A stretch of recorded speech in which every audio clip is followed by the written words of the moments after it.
जय राधा माधव कुंज बिहारी जय राधा माधव कुंज बिहारी जय गोपीजन वल्लभ गिरिवरधारी जय गोपीजन वल्लभ गिरिवरधारी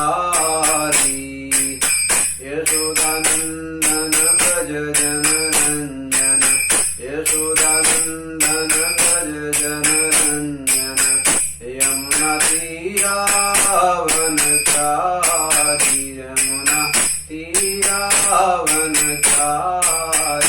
जय राधा माधव कुंज बिहारी जय राधा माधव कुंज बिहारी जय गोपीजन वल्लभ गिरिवरधारी जय गोपीजन वल्लभ गिरिवरधारी यशोदानंदन व्रज जनरंजन यशोदानंदन व्रज जनरंजन यमुना तीरावनचारी यमुना तीरावनचारी जय राधा माधव कुंज बिहारी जय राधा माधव कुंज बिहारी। हरे कृष्ण। आज की इस भागवतम कक्षा में आप सभी का स्वागत है। हम लोग स्कंद 4 अध्याय 8 जिसका शीर्षक है ध्रुव महाराज के का गृह त्याग और वनगमन, इसके 34वें श्लोक तक हिज ग्रेस श्याम रसिक प्रभु जी चर्चा कर चुके हैं। हम इसी चर्चा को आगे बढ़ेंगे। ओम नमो भगवते वासुदेवाय ओम नमो भगवते वासुदेवाय ओम नमो भगवते वासुदेवाय। ध्रुव उवाच सोऽयं समो भगवता सुख दुःख हतात्मनां दर्शित कृपया पुंसां दुर्दश अस्मन् विधेतु यः। वर्ड मीनिंग ध्रुव उवाच, ध्रुव महाराज ने कहा, सह वह, अयम यह, सम मन का संतुलन, भगवता आपके द्वारा, सुख दुख सुख तथा दुख, हत आत्मनाम जो प्रभावित हैं, दर्शितः दिखाया गया, कृपया कृपा द्वारा, पुंसाम लोगों का, दुर्दश देख पाना कठिन, अस्मत् विधेय हम जैसे व्यक्तियों द्वारा, तू लेकिन यह जो भी आपने कहा। अनुवाद और तात्पर्य by his divine grace AC भक्ति वेदांत स्वामी श्रील प्रभुपाद द्वारा। ध्रुव महाराज ने कहा, हे नारद जी, आपने मन की शांति प्राप्त करने के लिए कृपा पूर्वक जो भी कहा है वह ऐसे पुरुषों के लिए निश्चय ही अत्यंत शिक्षाप्रद है जिनका हृदय सुख तथा दुख की भौतिक परिस्थितियों से चलायमान है। लेकिन जहां तक मेरा संबंध है, मैं तो अविद्या से प्रच्छन्न हूं और इस प्रकार का दर्शन मेरे हृदय को स्पर्श नहीं कर पाता। तात्पर्य, मनुष्यों की अनेक श्रेणियां हैं। एक श्रेणी अकामी कहलाती है। वह उन मनुष्यों की है जिनके कोई भौतिक आकांक्षा नहीं रहती। आकांक्षा चाहे भौतिक हो या दिव्य, वह तो रहती ही है। भौतिक आकांक्षा का उदय तब होता है जब कोई अपनी ही इंद्रियों को तुष्ट करना चाहता है। जो व्यक्ति भगवान को प्रसन्न करने के लिए किसी वस्तु की भी बलि करने को उद्यत रहता है तो उसकी आकांक्षा दिव्य है। ध्रुव ने नारद मुनि द्वारा दिए गए उपदेशों को ग्रहण नहीं किया, क्योंकि उन्होंने अपने को ऐसी शिक्षा के लिए सर्वथा अयोग्य समझा जो भौतिक आकांक्षाओं का दमन करती हो। किंतु यह तथ्य नहीं है कि भौतिक आकांक्षा रखने वालों को भगवान की पूजा करना मना है। ध्रुव के जीवन से यह एक अनिवार्य शिक्षा प्राप्त होती है। उन्होंने स्पष्ट रूप से स्वीकार किया कि उनके हृदय में भौतिक आकांक्षा है। वे अपनी विमाता के कटु वचनों से अत्यंत प्रभावित थे, जबकि आध्यात्मिक रूप से आगे बढ़े हुए लोग किसी की निंदा या स्तुति की परवाह नहीं करते। भगवत गीता में कहा गया है कि जो वास्तव में आध्यात्मिक जीवन में ऊपर उठे हुए हैं वे इस जगत के द्वैत भाव की परवाह नहीं करते। किंतु ध्रुव महाराज ने स्पष्ट रूप से स्वीकार किया है कि वे भौतिक सुख दुख के प्रघातों से ऊपर नहीं है। उन्हें विश्वास था कि नारद का उपदेश उपयोगी है, तो भी वे उसे स्वीकार नहीं कर पाए। यहाँ उठाया गया प्रश्न है कि भौतिक आकांक्षाओं से ग्रस्त व्यक्ति भगवान की पूजा करने का पात्र है अथवा नहीं।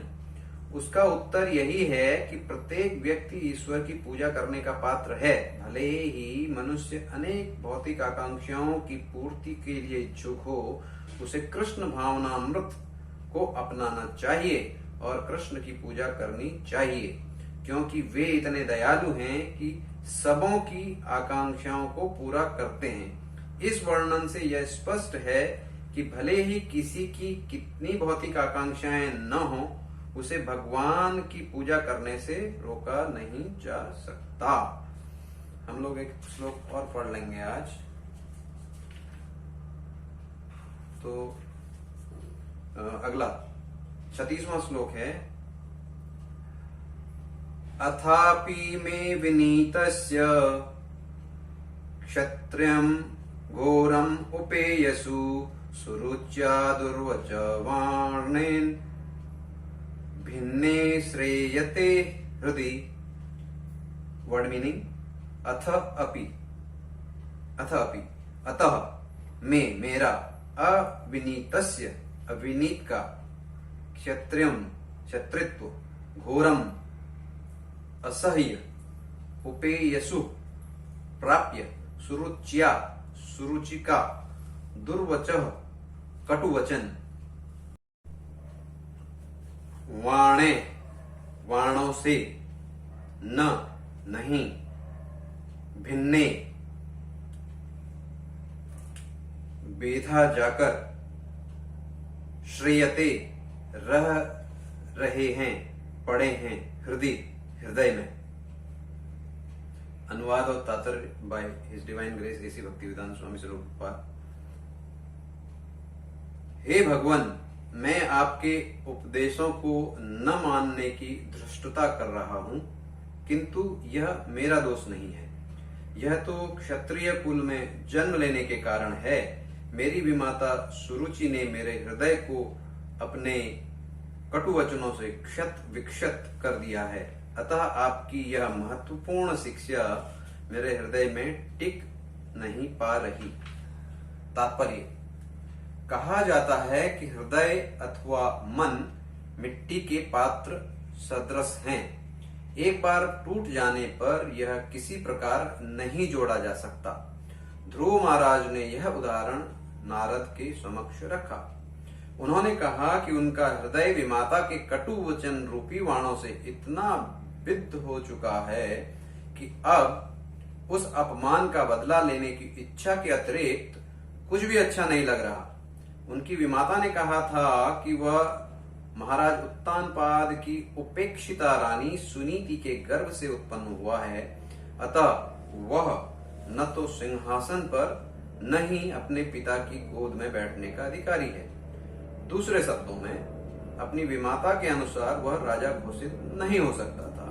इसलिए ध्रुव महाराज ने संकल्प किया था कि वे समस्त देवताओं में श्रेष्ठ ब्रह्मा के लोक से भी बढ़कर के किसी लोक के राजा होंगे।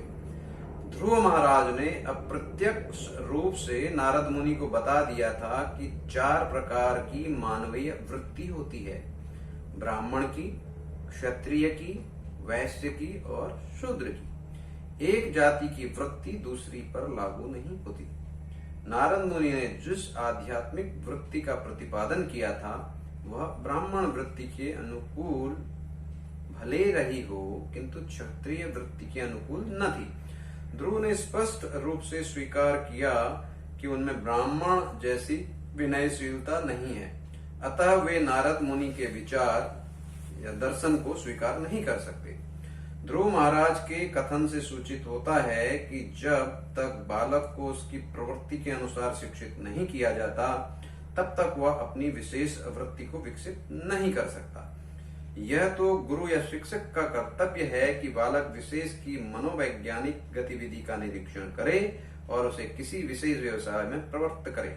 ध्रुव महाराज को पहले से क्षत्रिय वृत्ति की शिक्षा मिली थी, अतः वे ब्राह्मण वृत्ति को स्वीकार करने के लिए तैयार न थे। अमेरिका में ब्राह्मणों तथा क्षत्रियों के स्वभावों में अनुकूलता न होने के कारण व्यवहारिक कठिनाई उत्पन्न हो रही है। जिन अमेरिकी बालकों को शूद्रों के समान प्रशिक्षित किया गया है वे युद्ध भूमि में लड़ने के लिए सर्वथा अयोग्य हैं। अतः जब उन्हें सेना में सम्मिलित होने के लिए कहा जाता है तो वे इनकार कर देते हैं, क्योंकि उनमें क्षत्रिय वृत्ति नहीं रहती। समाज में इससे महान असंतोष है। यदि उन बालकों में क्षत्रिय वृत्ति नहीं है तो इसका अर्थ यह भी नहीं है कि वे ब्राह्मण गुणों में प्रशिक्षित हैं। उन्हें तो शूद्र रूप में प्रशिक्षित किया गया है, अतः वे आक्रोश के कारण हिप्पी बन रहे हैं। किंतु वे जैसे ही अमेरिका में चलाए जा रहे कृष्ण भावनामृत आंदोलन में प्रवेश करते हैं उन्हें ब्राह्मण गुण अर्जित करने की शिक्षा दी जाती है, यद्यपि वे शूद्र की निम्नतम अवस्था को प्राप्त रहते हैं। दूसरे शब्दों में, जो कि कृष्ण भावनामृत आंदोलन के द्वार सबों के लिए खुले हैं, अतः लोग सामान्यतः ब्राह्मण गुणों को प्राप्त कर सकते हैं। आज के समय की यही सबसे बड़ी आवश्यकता है, क्योंकि ब्राह्मण या क्षत्रिय बहुत ही कम हैं, केवल कुछ वैश्य हैं और अधिकांश शूद्र हैं। समाज का ब्राह्मण, क्षत्रिय, वैश्य और शूद्र में वर्गीकरण अत्यंत वैज्ञानिक है। मानवीय समाज रूपी शरीर में ब्राह्मण सिर हैं, क्षत्रिय बाहु हैं, वैश्य उदर हैं और शूद्र पांव हैं। इस समय शरीर में पांव तथा उदर रह गए हैं, बाहु या सिर नहीं है, अतः सारा समाज अस्त व्यस्त हो गया है। पतित मानव समाज को आत्म चेतना के स्तर पर उठाने के लिए ब्राह्मण गुणों की पुनर्स्थापना की आवश्यकता है। ओम अज्ञानतिमिरान्धस्य ज्ञानाञ्जनशलाकया चक्षुरुन्मीलितं येन तस्मै श्रीगुरुवे नमः। श्रीचैतन्य मनोभीष्टं स्थापितं येन भूतले स्वयं रूपा कदा मह्यं ददाति स्वपदान्तिकम्।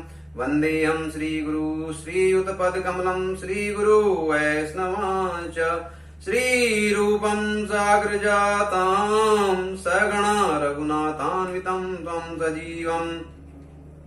सावधूतं परिजना सहितं कृष्ण चैतन्य देवं श्रीराधाकृष्ण पदां सगणा ललिता श्री विशाखान्वितां च।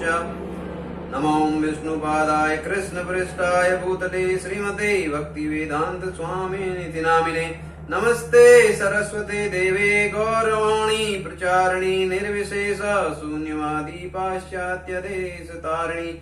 नमो महावदन्याय कृष्ण प्रेम प्रदायते कृष्णाय कृष्ण चैतन्य नामिने गौरत्युषे नमः। हे कृष्ण करुणा सिंधु दीनबंधु जगतपते गोपेशा गोपिका कांत राधा कांत नमोस्तुते। तप्त कांचन गौरांगी राधे वृंदावनेश्वरी वृषभानुसुते देवी प्रणमामि हरिप्रिये। वाञ्छा कल्पतरुभ्यश्च कृपा सिन्धुभ्येव च पतितानां पावनेभ्यो वैष्णवेभ्यो नमो नमः। जय श्री कृष्ण चैतन्य प्रभु नित्यानंद श्री अद्वैत गदाधर श्रीवास आदि गौर भक्तवृंद। हरे कृष्णा कृष्ण कृष्ण हरे हरे, हरे राम राम राम हरे हरे। हरे कृष्ण। जब हम छोटे बच्चे होते हैं तो अगर आप लोग अपने दादा दादी या नाना नानी बुजुर्गों के साथ रहे हों तो ये कुछ कैरेक्टर ऐसे होते हैं जो हमें बचपन में बहुत सुनाए जाते हैं, या स्कूलों में नैतिक शिक्षा के अंदर, या कहीं ना कहीं ध्रुव महाराज की कहानी, प्रहलाद महाराज की कहानी, इनकी कहानी आ जाती है। तो आज हम लोग इन दो कैरेक्टर में से जो बहुत मुख्यतः बच्चों को सुनाए जाते हैं जिससे कि बच्चों के चरित्र का निर्माण हो, तो उसमें से एक हैं। तो हम इसी तरीके से, क्योंकि हमारा भी बचपन अपने नाना नानी के पास या दादी के पास बीता, तो हमें भी ध्रुव महाराज और प्रहलाद महाराज की कहानियां सुनने को मिली। स्कूल में भी नैतिक शिक्षा के अंदर बहुत बार ध्रुव महाराज के चरित्र का वर्णन मिलता है। तो प्रभुपाद ने अपने तात्पर्य में बहुत सारी चीजें ऐसी कही हैं जिन पे मैं कुछ वर्तमान समय में जो चल रहा है उस पर थोड़ा चर्चा करूंगा। एक जो मुझे बहुत ही स्ट्राइकिंग लगा वो ये कि अक्सर आज के समाज में जो वर्णाश्रम धर्म जो है उसके बारे में बहुत सी भ्रांतियां रहती हैं। तो जो जिस वर्णाश्रम धर्म की यहाँ बात हो रही है वो तो श्री कृष्ण के द्वारा स्वयं रचित है। किसी भी समाज को चलने के लिए आपको समाज में हर तरह की सेवा करने वाले लोगों की आवश्यकता होती है। आज के तारीख में अगर आप सरकारी तंत्र को भी देख लें तो सरकारी तंत्र भी ऐसा नहीं है। हालांकि जो हम यहाँ अपने समाज के अंदर देखते हैं वो विकृत रूप है, क्योंकि कभी भी जन्म से आपका वर्ण का निर्णय नहीं होता था कि ब्राह्मण का पुत्र ब्राह्मण ही होगा या क्षत्रिय का पुत्र क्षत्रिय होगा। वो आपकी वृत्ति के अनुसार होता था। जैसा इस उदाहरण में आप देख रहे हैं, ध्रुव महाराज की वृत्ति क्षत्रिय की है। नारद मुनि उन्हें जो ज्ञान दे रहे हैं उन्हें इस बात का एहसास हो रहा है ध्रुव महाराज को कि ये क्षत्रिय वृत्ति के अनुसार का ज्ञान नहीं है, ये ब्राह्मण के अनुसार का ज्ञान है। देखिए कितनी सुंदर बात है। ध्रुव महाराज की उम्र क्या है?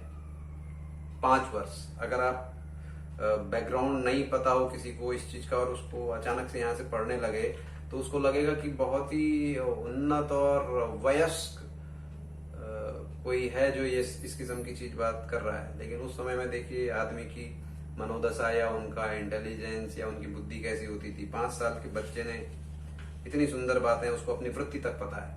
आज के 5 साल के बच्चे को अगर आप इस किस्म का कोई भी वार्तालाप करें तो उनको पता ही नहीं होता है कि क्या करना है।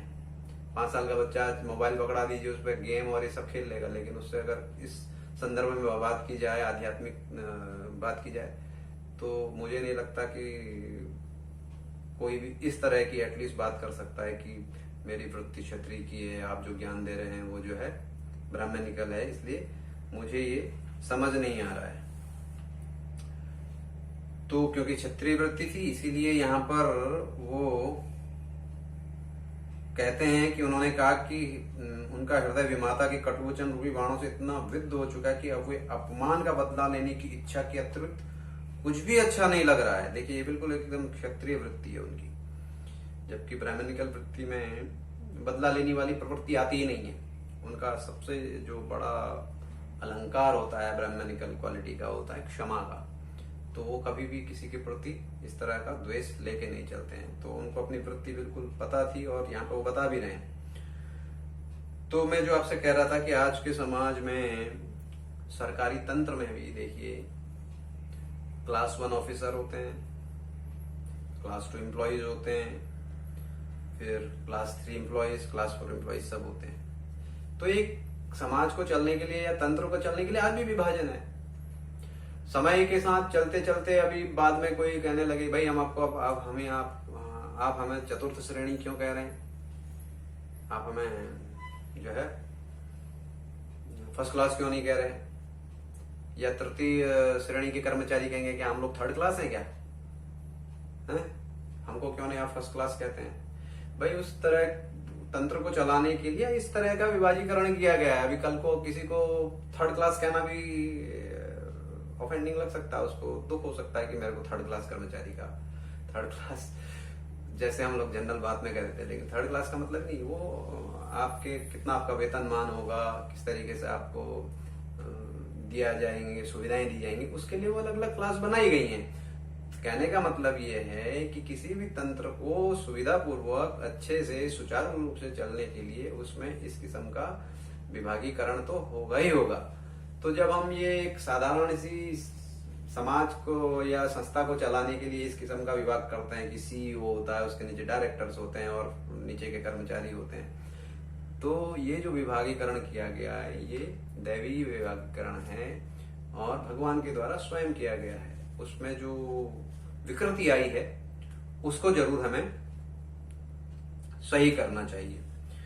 और यहाँ पर एक जो बहुत बढ़िया चीज लिखी है, अभी हम लोग समाज की स्थितियों से वाकिफ तो हैं ही, किस तरीके से समाज में विकृतियां आ रही हैं और किस तरह से आज के समाज में स्पेशली बच्चों को आध्यात्मिक शिक्षा देने के बारे में हो या उनके अपब्रिंगिंग के बारे में हो, हर पेरेंट्स ऑलमोस्ट लाचार नजर आ रहा है और हम समझते हैं कि समाज सुधर जाएगा। आप एक चीज ये देखिए कि जो चीजें आपने करी हैं और आप जिस स्थिति में आज पहुंचे हैं, अगर वही चीजें करके उन बच्चों को भी उसी स्थिति में लाना है तो समाज कैसे सुधरेगा? इसका मतलब है कि बच्चों में जब सुधार आएगा तो फिर आने वाला फ्यूचर का समाज आपको सुधरा हुआ मिलेगा। तो यहाँ पर एक बहुत अच्छी चीज प्रभुपाद ने जो लिखी है तात्पर्य में, वो कहते हैं यहाँ पर, यह तो गुरु या शिक्षक का कर्तव्य है कि वह बालक विशेष की मनोवैज्ञानिक गतिविधि का निरीक्षण करे और उसे किसी विशेष व्यवसाय में प्रवृत्त करे। अब आप देखिए, क्या ये आज के समाज में ये हो रहा है या क्या ये पॉसिबल भी है? आज के गुरु का, शिक्षक का यह कर्तव्य है? क्या इस किस्म की शिक्षा व्यवस्था है जहां पर इस किस्म से बच्चे की वृत्ति को या उसकी प्रवृत्ति को पहचाना जाए? मुझे नहीं लगता। नहीं। अभी क्लास के अंदर है, सभी लोग मैथमेटिक्स पढ़ रहे हैं, सभी लोग साइंस पढ़ रहे हैं, सभी आर्ट सीख रहे हैं, सभी म्यूजिक सीख रहे हैं, अगर क्लास है उसके बाद में ठीक है, कुछ लोग एक्सेप्शनल होते हैं जो ठीक है, उनका अगर मैथमेटिक्स साइंस में नहीं लग रहा, उसको खेल में वृत्ति है या किसी कला में वृत्ति चले जाती है, बट ज्यादातर लोगों का अगर आप देखें तो ये इसी किस्म का है कि, और सबका एग्जाम भी साथ ही होता है। कहने का मतलब है आपकी क्लास में मछली भी है, घोड़ा भी है, कुत्ता भी है और कौवा भी है, और सबसे कह रहे हैं कि पेड़ पे चढ़ो, तो मछली तो नहीं चढ़ पाएगी। बंदर भी है, बंदर फट से चढ़ लेगा, कौवा नहीं चढ़, कौवा उड़ के जाएगा। तो एग्जाम सबका एक है, लेकिन वृत्तियां या उनके जो मनोवैज्ञानिक जो उनके करैक्टर हैं वो बिल्कुल अलग अलग हैं। तो इसी चीज को जब तक हम सुधारेंगे नहीं तो हम सोचेंगे कि आगे की हमारी जनरेशन बहुत अच्छी हो जाएगी या समाज सुधर जाएगा, ये एक कल्पना मात्र ही रह जाएगा। इसीलिए बार बार ये चीजें बहुत सारी जगह पे उठाई जाती हैं कि यदि हमें समाज को सुधारना है या हमें इस किस्म का जो वैदिक हमारी जो कल्चर थी उसको वापस रिवाइव करना है, तो ये बहुत जरूरी है कि आज के तारीख में आने वाली जो जनरेशन है या हमारे जो बच्चे हैं उन पे इस चीज पे ध्यान दिया जाए। तो बहुत सारी इस दिशा में कार्य हो भी रहे हैं, लेकिन फिर भी बहुत बार लोग कहते हैं कि अच्छा, अगर हम इस किस्म का जो गुरुकुल सिस्टम था पहले उसमें अपने बच्चों को डाल भी दें तो क्या हमारे बच्चों को नौकरी मिल जाएगी? ये हमारे दिमाग में किसने डाल दिया है कि हमें नौकरी ही करनी है? आप पहले से देखिए, अपने जो गांव में रहते हैं, दादा दादी या जिनको देखा हुआ है, वो गांव में रहते थे, खेती करते थे, अपना सब्जी भाजी जो भी उनको उगाना है, लेकिन at the end of the day वो बहुत खुश रहते थे, बहुत संपन्न होते थे, क्योंकि नौकरी करना उद्देश्य नहीं होता था। आज की तारीख में जो शिक्षा हो रही है उसका उद्देश्य सिर्फ यह है कि नौकरी करनी है। आप उद्देश्य में ही भ्रमित हो चुके हैं। नौकरी तो बल्कि थर्ड क्लास माना जाता था पहले से। जो अपना काम नहीं कर सकता है और उसके बाद ये नौकरी करने गया तो मतलब थर्ड क्लास का काम है। देखिए, आप ऐसे भी सोचिए, जब आप खेती करते हैं तो आप सिर्फ भगवान पर निर्भर होते हैं। अगर भगवान ने सही समय पर वर्षा कर दी, सही समय पर धूप मिल गई, अच्छे से फसल हो गई, तो आपकी मेहनत रंग लाएगी। उसके बाद पे नंबर 2 पे आप व्यवसाय करते थे कि आपने जो खेत खलियान में जो उगा है उसका आपने व्यवसाय किया। तो आप किसी से लेते थे और किसी को बेचते थे। तो 2 लोगों पर डिपेंडेंट हैं आप, क्रय विक्रय। लेकिन जब आप नौकरी कर रहे हैं तो आप बहुत लोगों पर डिपेंडेंट हैं। सबसे बड़ी बात तो यह है कि अगर आप में थोड़ा सा भी कुछ ऊपर नीचे हो गया तो आपको नौकरी से ही निकाला जा सकता है। तो ये थर्ड क्लास चीज थी, बट आज के तारीख में ये फर्स्ट क्लास चीज हो गई है। सबसे पहले हम शिक्षा लेना चाहते हैं कि हमें एक अच्छी नौकरी करनी है। जो चीज थर्ड क्लास थी वो फर्स्ट क्लास हो गई आज समय के साथ में बदलते बदलते।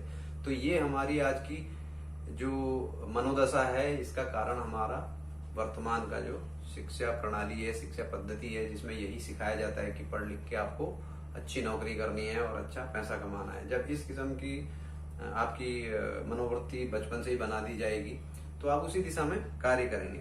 तो यहाँ पर ये बहुत सुंदर बात प्रभुपाद ने बताई है कि गुरु का या शिक्षक का कर्तव्य क्या है, बालक को उसकी मनोवैज्ञानिक गतिविधि का निरीक्षण करके उसे विशेष व्यवसाय में प्रवृत्त करने की। ध्रुव महाराज क्षत्रिय वृत्ति के थे, इसलिए उन्होंने ब्राह्मण वृत्ति को स्वीकार करने के लिए तैयार नहीं थे। अभी आप अमेरिका में देख लीजिए, वो लोग ऑलमोस्ट दिशाहीन थे जिनको आप हिप्पी कह रहे हैं, लेकिन बाद में देखिए वो आज इस्कॉन के मुख्य लीडर हैं। तो उनके अंदर वो वृत्ति थी ब्राह्मण वाली, क्योंकि उस चीज से उनको एक्सपोजर नहीं था, वो चीज उन्हें मिल नहीं रही थी। तो उसी चीज को ढूंढने के लिए वो इधर उधर भटक रहे थे। और जब प्रभुपाद ने उन्हें वो मौका दिया तो आज वो लोग देखिए पूरे विश्व के लिए एक टॉर्च बियरर हो गए हैं और वैदिक शास्त्रों का और ज्ञान का पठन पाठन कर रहे हैं और करवा रहे हैं और इसको पूरे विश्व में फैला रहे हैं। तो एक तो ये चीज थी जो वर्णाश्रम जिस पर मैं चर्चा करना चाह रहा था। तो और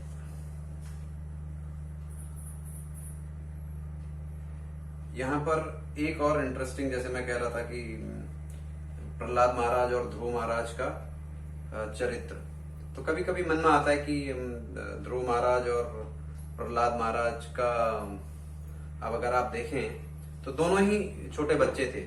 ध्रुव महाराज की भी उम्र 5 साल थी और प्रहलाद महाराज की भी शायद 5 साल के आसपास ही उम्र थी। और दोनों को दोनों की वंशावली भी देखिए, बहुत सुंदर दोनों की वंशावली है। और प्रहलाद महाराज को जहां उनके पिता ने बहुत प्रताड़ित किया, बहुत उनके ऊपर अत्याचार किए, यहाँ पर इस किस्म का अत्याचार तो हमें देखने को नहीं मिलता है, लेकिन फिर भी चूंकि वहां पर उनकी विमाता ने जो उनको कटु वचन कहे थे, तो अगर पिता थोड़ा सा सूदिंग वर्ड बोल देते या उनको थोड़ा सांत्वना दे देते कि कोई बात नहीं बेटा, या जो भी उनके तरफ, तो वो उससे बहुत आहत थे। तो पिता ने टॉर्चर तो नहीं किया था, बट पिता के कारण वे दुखी जरूर थे, ध्रुव महाराज भी। और दोनों को भगवान के दर्शन हुए। प्रहलाद महाराज को जो है हम जानते हैं नरसिंह देव जी ने दर्शन दिए और इनको विष्णु भगवान ने नारायण के रूप में दर्शन दिए। हालांकि ध्रुव महाराज के बारे में ये कहा जा सकता है, जैसा इसमें लिखा हुआ है, कि वे एक भौतिक इच्छा के साथ में, क्योंकि वे ब्रह्मा के लोक से भी बड़ा लोक प्राप्त करना चाहते थे, तो उनकी इच्छा जो है भौतिक इच्छा थी। जबकि प्रहलाद महाराज जो है अपनी माता के वंश से ही भक्त पैदा हुए थे। तो ये थोड़ा सा उनके बीच में कुछ सिमिलरिटीज भी हैं और कुछ उनके बीच में भेद भी हैं। लेकिन ये दोनों ही कैरेक्टर हमें अपने बच्चों को जब भी समय मिले इनके बारे में बताना चाहिए। इससे उनके चरित्र में बहुत प्रभाव पड़ता है।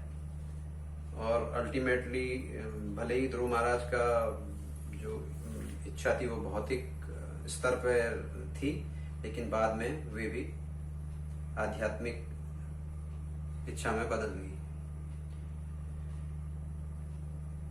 तो आज की इस चर्चा में हम ये जो 2 पॉइंट हम लोगों ने डिस्कस किए हैं, एक वर्णाश्रम धर्म और ध्रुव महाराज और प्रहलाद महाराज के द्वारा अपने बच्चों को के चरित्र को उन्नत करना, उनको उनकी कहानियां सुनाना। तो ये एक हम लोगों के लिए, पेरेंट्स के लिए जरूरी बात हो जाती है कि हमें अपने बच्चों को रोज भागवतम का पाठ करवाना चाहिए।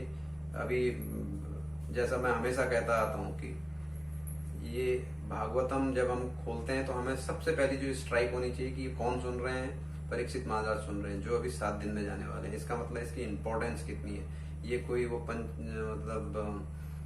ऐसी नैतिक शिक्षा की कहानी या मनोरंजन वाली कहानी नहीं है। इन कहानियों के अंदर बहुत गूढ़ रहस्य हैं जिन्हें हमें आत्मसात करना है, आत्मरंजन करना है और अपने हृदय में उतारना है। हरे कृष्ण।